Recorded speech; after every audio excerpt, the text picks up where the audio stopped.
Abortion complications, this is true of both surgical and medical abortion, increase as the gestational age of the fetus increases.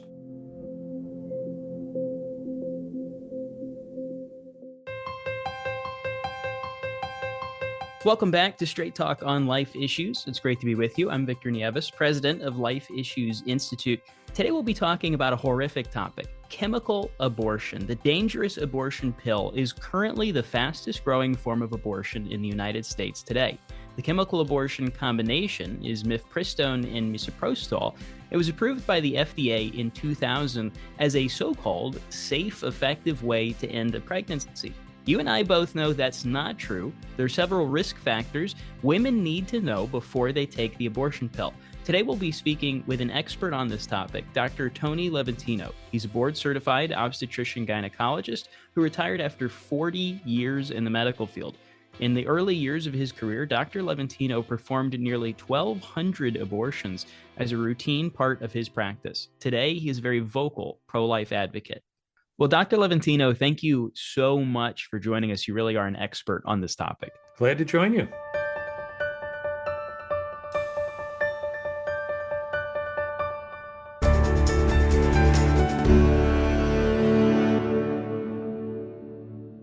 So for those of us who may have some understanding, and even for those who may not know anything about chemical abortion, walk us through what it is. What can you tell us about chemical abortion? Chemical abortion has revolutionized the abortion industry. Chemical abortion's been around for over 20 years, but there were initially a series of restrictions on its use. And it's a method of abortion where currently the way it's practiced is a two-pill regimen. An abortion pill called, its name is misoprostol or mifeprex. There are some other brand names now, especially with the new generic coming out. But basically, the patient, after being evaluated, supposedly, we'll get into that in a minute, is given the abortion pill, and then 24 to 48 hours, they use a second drug called Cytotec. Cytotec was actually developed, is approved by the FDA for treatment of ulcers, but many years ago, it was discovered that it was very useful at inducing labor. So the two-pill regimen, starting with mifeprex or the abortion pill, kills the developing embryo. It interferes with the function of progesterone quickly. Progesterone is a natural hormone in the body, and one of the functions it has is maintaining an early pregnancy. The egg is fertilized, it travels down the tube, it takes about a week to get to the uterus, it embeds itself in the wall, and then begins to grow. And progesterone is vital for keeping the pregnancy intact, keeping the pregnancy healthy within the uterus. Mifepristone, the abortion pill, interferes with progesterone and causes the tissue to break down, and therefore the baby doesn't get food or oxygen and dies. The second drug, Cytotec, is then given. Mifepristone is the trade name of the abortion pill. Misoprostol is the second drug, the Cytotec, that's its generic name. It induces contractions and causes the uterus to expel or push out those dead products. And it's this two-drug regimen. And initially, it was very carefully regulated in that it could only be used up to 7 weeks after a last menstrual period. It could only be used after being seen by a doctor. It could only be used after it was dispensed in person in a doctor's office. Over the years, those restrictions changed. The gestational age was increased from 7 to 10 weeks. And now it's gotten to the point where there is no more in-office dispensing. It can be picked up at a pharmacy. Anybody basically who can write a prescription can do an abortion. That's what the abortion pill regimen is about. So, as you mentioned, the two-part protocol whenever it comes to the chemical abortion drug, the second part that causes essentially the delivery now of the dead baby, we've heard that there are parts of the world where they're going to consider or are already doing this, where they're doing just one pill, just the second pill. Tell us about that. What are the dangers as far as that goes? There is research out there that says you can just use the Cytotec or the misoprostol to induce an abortion. And so there is some literature support for doing that. It's cheaper. I mean, Misoprostol's been around a very long time and is dirt cheap compared to the abortion pill. The abortion pill was costing about $90 a pill initially. I'm not even sure what the current prices are, especially with a generic on board. The thing with generic drugs, obviously, is somebody else is copying somebody's formula, and then they can make it much cheaper because they don't have to do the research. But Cytotec can be used to induce an abortion, but the failure rates are much higher. But in a poor country where every dollar counts, I can understand why some companies are trying to resort to this despite the higher complication rate. Wow. And so when the woman takes this regimen, the two-part regimen, as we were talking about prior, it's safe to say in layman's terms that the baby is basically suffocated and starved to death. Basically, yes, it's killed in that way. And so how does the chemical abortion specifically, obviously we know what happens to the unborn child. What are some of the things that happens to the mother? How does it harm the mother's body? Every abortion, whether it's surgical or medical, carries a risk of complications. And this is where the big battle is going on in the literature about this whole process. You can get infections. You can get bleeding that is sometimes quite severe. You can get severe cramping and pain, and we'll emphasize why that's important for another reason. The abortion can fail. It may not actually expel the fetus or even kill the fetus. And if that happens, then it may necessitate either repeating the regimen, which I think is, I mean, I understand it can be done that way, but wouldn't be my choice. As a former abortionist, I would just do a surgical abortion at that point. Honestly, I've told people over and over again, if somebody I cared about was dead set on having an abortion and they were asking me, would I suggest a chemical versus a medical abortion versus a surgical abortion? I would counsel them to get a surgical abortion from someone with the skill and knowledge to not only do the abortion, but to take care of any possible complications. The complication rate overall with surgical abortions is about 1%. The complication rate with medical or chemical abortions is being argued about in the literature, and I'll enlarge on that in a second. But the real world complication rates appear to be between 5 and 10%. So why would you want to go with the riskier procedure? If anybody hasn't seen the movie Unplanned, it's a story about Abby Johnson and her experience working with Planned Parenthood and then leaving. Of course, it's dramatized, but it shows her experience having a chemical abortion at home. What's depicted is not an unusual presentation for a chemical abortion. Bleeding can be heavy, can be quite severe. A small percentage of patients may actually require transfusions. While they tell you about, again, she was told in the clinic, well, you can expect some bleeding, and then you kind of gently end the pregnancy. Well, there was nothing gentle about it, and this is not that unusual. It's a little bit of a side topic, but I get into it quickly. The abortion industry has recognized for years and years that there is a severe problem with access. Most people don't realize. I mean, OBGYNs were primarily people doing abortions. Your internist or your surgeon or your dermatologist is not going to be involved in doing abortions. But there have been 3 peer-reviewed scientific articles over the last 10 years, and most people don't realize this, that show consistently that 85+% of obstetrician gynecologists refuse to have anything to do with abortion. This leaves a smaller population who's willing to provide abortions, and this gets into the argument about access. What happens when the patient doesn't have an OBGYN nearby to do an abortion? And there have been numerous attempts made over the years to relieve this situation. Medical Students for Choice is an organization funded by Planned Parenthood that sets itself up in medical colleges to encourage medical students during their medical training as students to get involved in the abortion industry. At one point, I'm not sure if they're still doing it, but at one point they were actually paying students to work in abortion clinics. They were offering $1,000 for a 4-week experience. Now, when you're a medical student with heavy loans, living on macaroni and cheese, $1,000 is a lot of money. There is something called the Ryan scholarships that encourage OBGYN residencies, and again, pay money, to my knowledge, to encourage residents to take up the abortion practice. Despite all these efforts, the problem has still been there, quote, aren't enough abortion providers. So the response, especially with medical or chemical abortion, has been to lower the standard. Now, as I said, you don't have to have any particular skill at doing a surgical abortion or taking care of complications. All you have to be able to do is legally write a prescription and you can be an abortionist.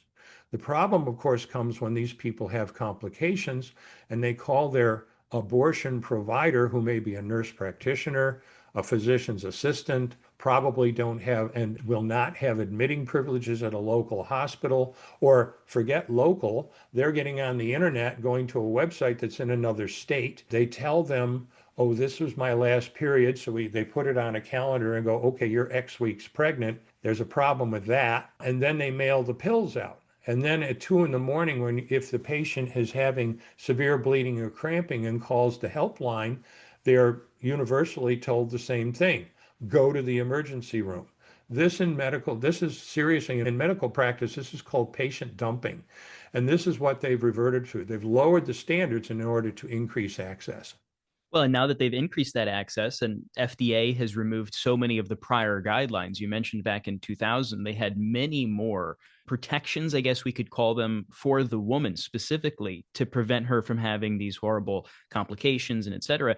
Well, now they just mail them out. They don't even have to meet anybody. They don't have to have a physical, any kind of real meaningful interaction with a medical professional. They'll just get them at their doorstep. And so these chemical abortion drugs, as dangerous as they are penetrating pro-life state laws, where you have a state like Texas, where we have good, strong laws to protect mother and child. These pills will just show up on her doorstep. Talk to us about some of the unique dangers that show up whenever a woman, in order to get these pills, never even has to have any meaningful contact with a doctor. I teach medical students and I do a lecture on abortion for them, and it's a very even-handed lecture.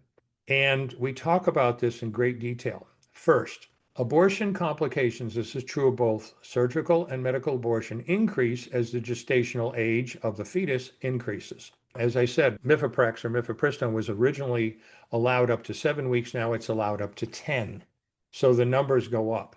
It's very important when using an abortion drug to know precisely how far along her pregnancy is. When I, as an obstetrician gynecologist, when a patient comes to me, I'm going to ask them when their last menstrual period is, if they even know it. I'm going to do a physical exam and get an estimate based on my physical exam of how far along her pregnancy is.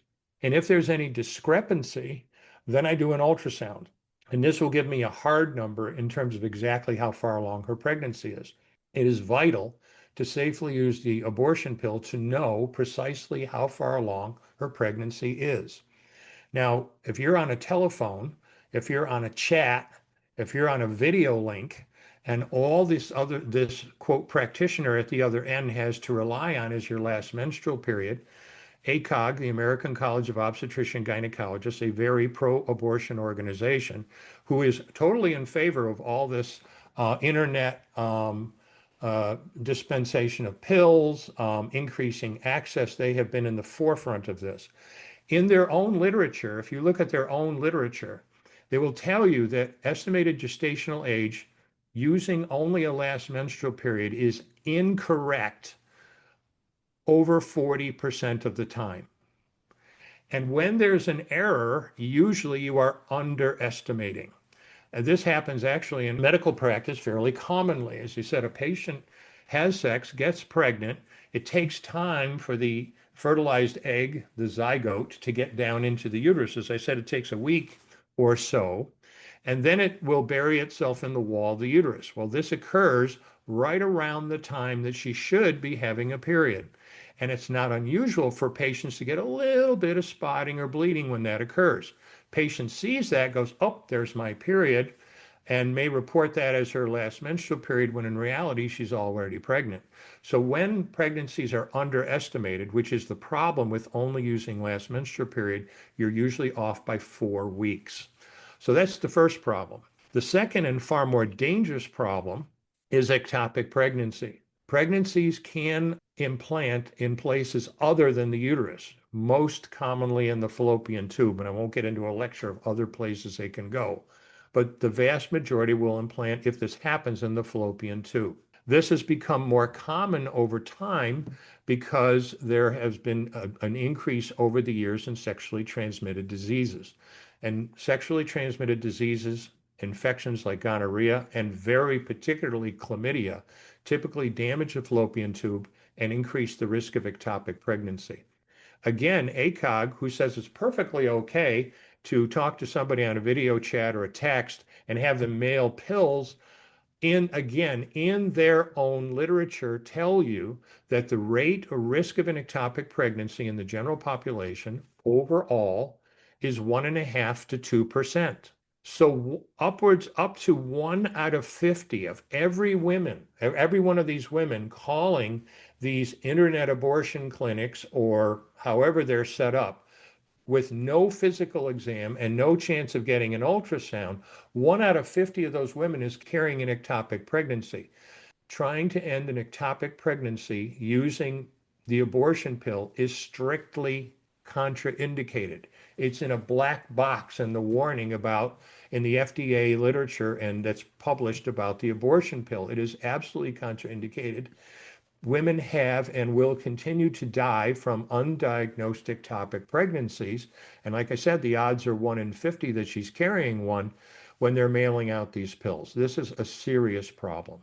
And Dr. Levatino, when I hear this, it just screams to me that what's happening is being pushed by people who really don't have the best interest of that woman in mind. Because as we look at this, I can't think, maybe you would be able to know, I can't think of any other medical practice where they would look at the facts like this. They would look at the danger that they're really exposing these women to and continue going through with it. There's nothing in my mind, for example, that would stop them from giving abortion pills to somebody who knowingly lied to them. If there's been no exam, there could be somebody considerably beyond what the current restrictions are further in gestation. Is there anything stopping that from happening? Nothing. As I said, if all you use this last menstrual period, the odds are, between 40 and 50% that you've got the dates wrong. So you say, well, they don't care. Well, what happened was all kinds of papers have come out over the years. There have been a series of them touting how safe chemical abortion over the phone is. And I use some of these in my lecture. One in particular I've used came out a few years ago. It was called Significant Adverse Effects and Outcomes After Medical Abortion. And they quoted, remember I said the rate of ectopic pregnancy is the well-known rate is between 1.5 and 2%. Even ACOG acknowledges that. So they look at these papers and see, it was safe. It's okay to do this. In this particular paper, and this is just one of several, the ectopic pregnancy rate that was quoted in the paper was 0.007%. Okay.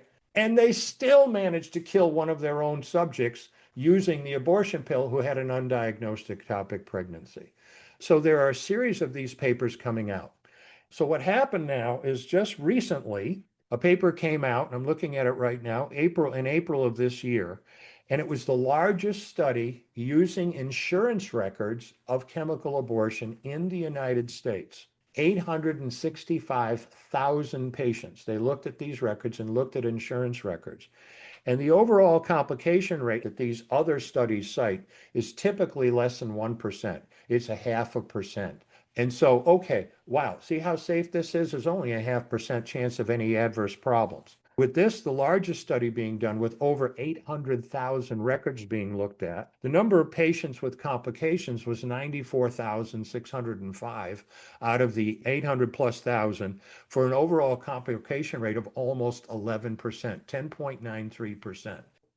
So what's going on here? Is the research being doctored, or is the research has too small numbers to be generally applicable to the population? When these studies, for instance, that one I quoted says that the complication rate or the ectopic pregnancy rate in that study, was 0.007%. How can I rely on that study to be extrapolated to the general population when I know, and ACOG tells me, that the ectopic pregnancy rate is actually 1.5 to 2%? This is the battle that's going on. And Dr. Levantino, when you look at the facts as you just presented them, we know that the administration, HHS, FDA, they're going to be looking into chemical abortion. And so we hope and we pray that they take an unbiased approach. If they are willing to follow the science, if they're willing to take a true unbiased approach, what do you think that they will do in response to the dangers of chemical abortion? Well, who knows what the administration will do? There are other organizations beside ACOG. and one of them is the American Association of Pro-Life Obstetricians and Gynecologists. I'm a member of APLOG and served on the board of APLOG for 5 years. APLOG leadership just in the last few months has sent a letter backed up by multiple other medical organizations to Secretary Kennedy at HHS requesting that the research, that the certification of the abortion pill be reopened in light of new data. We will see where it goes. And do you think that a good step at the minimum, obviously, I want to see the abortion pill no longer exist. It's such a danger and it's taking the lives of so many babies. It's the primary method of abortion in the United States now. But if they were concerned about the safety, particularly of the woman, what are some of the concrete, immediate steps that could be taken within the medical world to protect women from these horrible, like you said, about an 11% complication rate? What would be done if they were really interested in her health and well being? Well, the question becomes, and as a matter of informed consent and medical ethics, what level of risk is the patient willing to accept? You've got conflicting research, so it becomes a question of, well, what do I, as a physician or a nurse practitioner or a physician's assistant, tell this patient in terms of possible complication rates with the abortion pill? If I'm doing abortions by telephone, I'm more likely to quote, and if you look at these websites, you'll see they're doing this. They're quoting the studies that show that the risk is very low. They come off with statements like, this is 5 times safer than taking aspirin. So of course people hear this and it's misleading. It's not a valid comparison. But like, who hasn't taken 2 aspirin for a headache? On the other hand, I would sit and tell you, well, wait a minute. If you've taken 2 aspirin for headache, did you run a 5 to 10% risk of showing up in an emergency room because you took aspirin for your headache? So what can be done? The first thing that could be done, and APLOG and these other organizations have requested it, is that we need to review all this literature again, because the FDA relied on a very small number of papers to say, okay, this is safe. So we're requesting that they look at this again and look at some of the new data that's come out and maybe recalibrate based on the new data. Second thing that they've requested is that this 10-week limit be dropped back to 7 weeks.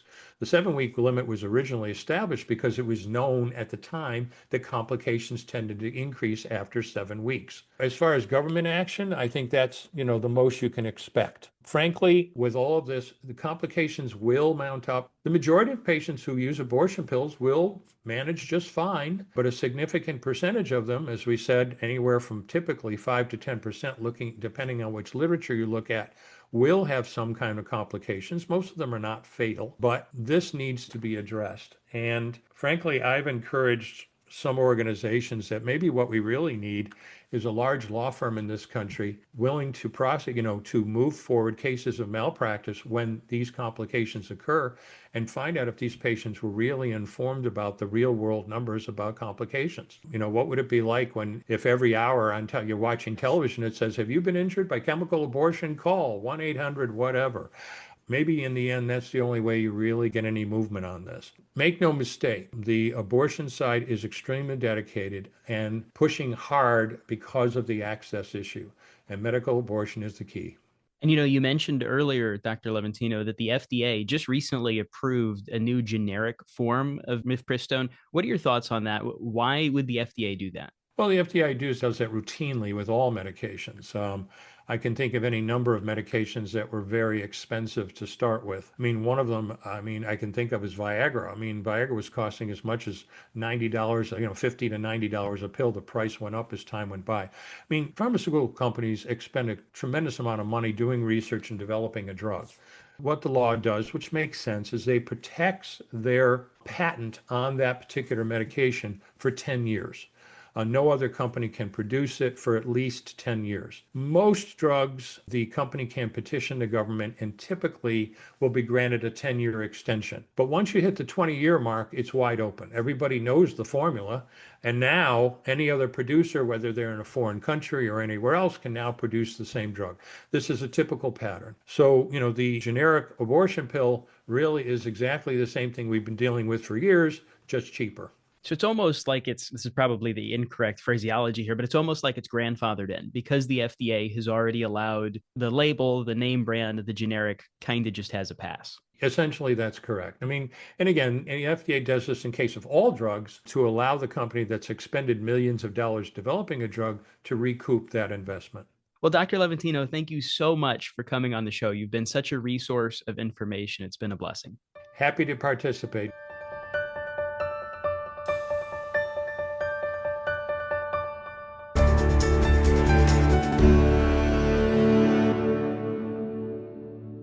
Having Dr. Levantino on today has been such a blessing. His knowledge after 40 years in the medical field provides us very unique, very impactful insight into what's actually going on, peeling back the curtain and really seeing the abortion pill for exactly what it is. The dangers that this drug poses on women who really don't know. I'm glad that he mentioned the informed consent side of things. When you have the abortion industry lying to women, telling them that this is safe, it's as safe as Tylenol or ibuprofen or whatever they want to lie about, this has a 10% chance of putting these women in the hospital. Women deserve to know. The babies deserve a right to life.